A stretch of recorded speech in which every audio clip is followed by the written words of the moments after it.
રામે રામ ડાયરાને થઈ ગયું મોએ ભાઈ. અડધી રાતે એલાન થઈ ગયું ઉઠવાનું. અટાણે જો કાગરિયા સુવિધા કરી છે ઓલા પાંદડા ઢાંકવાને નહીં.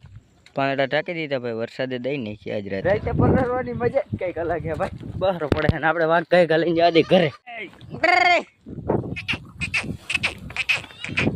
આપણે એક ધારી હાઈલા ની એક ધારી એમ પગી ગયા. હા શાંતિ મળી ભાઈ. એક ધારી આવી ગઈ. Technical problem. હું તો અહીંયા આ બોલેર આઈસર હતું અહીં ટેમ્પો બંતરનું ભરીને ગયા હતા રાતેથી. જાગતા હતા વાંધો ન આવ્યો તો એ પલરી ગયા છે. એડજસ્ટ કરવું પડે રાતનું કેમ કે વાળા અહીંયા નવો કર્યો હતો ને રસમાં આવી આજ થઈ ગયા મોએ વરસાદ આવી ગયો. રાતનો હુમલો કર્યો અને પાંદડા ઢાંકા તકલફ કરી. અને હવે મારે ઘરે જવાનું છે. વિડીયો કેવો લાગ્યો કોમેન્ટ કરી દેજો. આ જ પિંજણ જોવા માટે ચેનલને સબસ્ક્રાઈબ કરી લેજો અને ઇન્સ્ટાગ્રામમાં જતો હોય તો ફોલો કરી લેજો. આપણે મળીએ બીજા વ્લોગમાં. અરે ભેગું થાને ભાઈ.